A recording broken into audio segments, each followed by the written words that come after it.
इस वक्त हमारे साथ है चंद्रशेखर आजाद साहब। हमने आज देखा किस तरह से भीमराव अंबेडकर को जिस तरह की बातें गृह मंत्री अमित शाह ने कही, उसको लेकर ना सिर्फ संसद के अंदर बल्कि संसद के बाहर भी काफी बवाल हुआ। विपक्षी सांसदों ने जय भीम के नारे लगाए और मांग की है कि गृह मंत्री को माफी मांगनी चाहिए। आपकी क्या राय है? देखिए, जो उन्होंने बयान दिया, जिस तरह के शब्दों का प्रयोग उन्होंने किया, बयान तो जो है उनका पूरा वो एक पार्टी में हमले के तौर पे था। एक पार्टी के द्वारा जो लंबे समय तक बाबा साहब के साथ जो एक वैचारिक संघर्ष रहा, उसको लेकर बयान था। लेकिन जिस तरह के शब्दों का उन्होंने प्रयोग किया है वो किसी भी कीमत पर स्वीकार्य नहीं। मैं स्पष्ट तौर पर कहना चाहता हूँ कि बाबा साहब अम्बेडकर उनके लिए शायद भगवान ना हो, लेकिन इस देश के करोड़ों लोगों के, महिलाओं के, हक वंचित समाज के मुक्तिदाता हैं। उनके अथक प्रयास से आज मेरे और मेरे जैसे हजारों, लाखों, करोड़ों लोगों को मुख्य धारा में आने का मौका मिला। और ये स्पष्ट रूप से गृह मंत्री जी जान लें कि कांग्रेस लंबे समय सत्ता में नहीं रही, भाजपा भी लंबे समय सत्ता में नहीं रहेगी। महापुरुषों का अपमान, 2 दिन पहले तो आप लोग बड़े स्थान में कसीदे प्राइम मिनिस्टर से लेकर सब लोग पढ़ रहे थे, और अब अचानक क्या हुआ?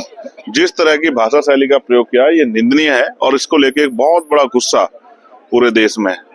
लेकिन बीजेपी का ये कहना है कि जिस तरह का सम्मान बीजेपी सरकार, मौजूदा सरकार बाबा साहब भीमराव अंबेडकर को दे रही है, वो पचा नहीं पा रहा है विपक्ष। आपको ऐसा लगता है? देखिए, सम्मान देने का मतलब सिर्फ मखौटे नहीं होते हैं, सिर्फ तस्वीरें नहीं होती है, विरोध भी तस्वीरें नहीं होती है। उनके विचारों पे चलना और उनके विचारों के आधार पर आगे बढ़ाना, आगे उन विचारों को मजबूत करना, ये उनकी जो है विरासत है। उनकी विचारधारा पे ना चल के उनकी तस्वीरें उठाना, जय भीम के नारे लगाना, ये महज जो है दिखावा है।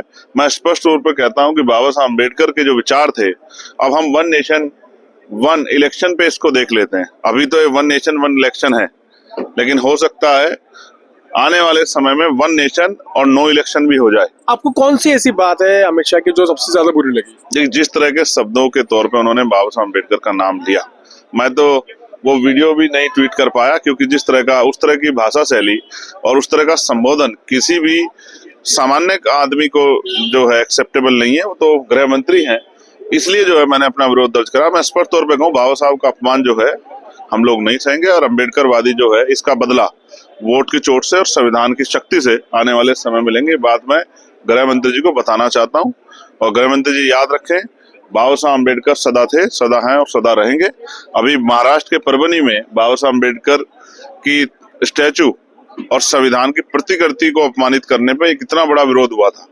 और अगर सरकार या कोई भी बाबा साहब अम्बेडकर का अपमान करने की कोशिश करेगा तो ये इसका जो है सड़कों पे आके भी हमारे लोग जवाब देंगे। से बात करने के लिए तो चंद्रशेखर आजाद ने साफ ये कहा कि इस तरह की भाषा का इस्तेमाल अगर आगे कोई और करेगा तो सड़कों पर जरूर उनको उतरना होगा।